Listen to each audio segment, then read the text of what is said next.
How good are you about following through with directions? Like, for instance, if your teacher tells you to do something, do you do it completely the way the teacher asks you to do it? Or do you do it mostly or some of the way?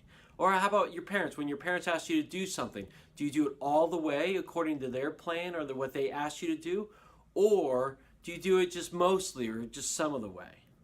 Hey, well, today we're going to learn about a guy named Saul, King Saul, not Saul, the guy that became Paul in the New Testament, but we're going to learn about King Saul, the first king of Israel. And today we're going to look at how Saul was asked to do something by God and was given a complete plan. And we're going to look to see what Saul did with God's plan and how that worked out for him in the long run. Okay, so right now what I want you to do is to pause the video, read the passage, and answer these few questions. And then when you're done, press play. Okay, ready? Pause the video right now.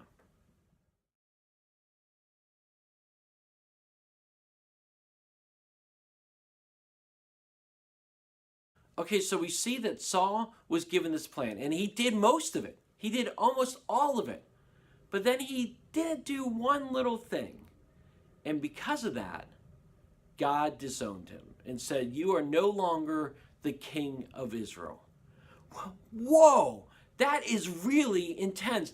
For not doing one thing, God said you're not the king anymore. Can you believe that? Well, as harsh as that may seem, that's the reality, is that God asked him to do something and do it for a reason. God had a big plan in mind.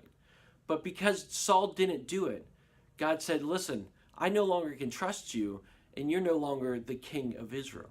And the sad thing about it is that Samuel, the prophet who anointed Saul in the first place, came to Saul and said, "Hey, listen, you would have been a very blessed king had you just followed through with what God's plan was. Things would have been very good for you long term. You would have had a long reign.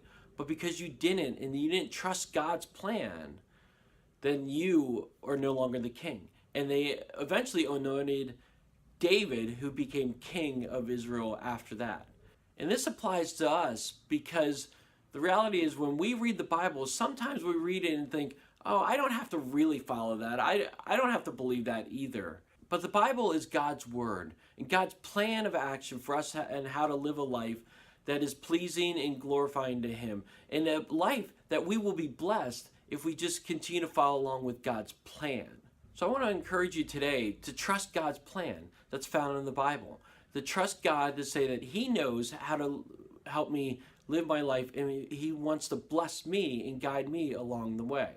And that's what the bottom line is today, is I will be blessed when I trust God's plan for my life.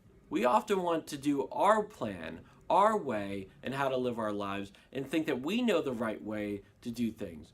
But the reality is when we trust God's plan, we're going to be blessed in a way that we never even imagined. So I want to encourage you to trust God's plan to live your life and not our plan, so that he can guide us and we will be ultimately blessed. Thanks everyone for joining me today. I would love to hear stories from you of times when you've trusted God's plan for you and you've been blessed because of it. So share in the comment section below. I would love to hear your thoughts. All right, everyone. Well, I hope you have a great rest of the week, and I'll see you next time for an all-new story.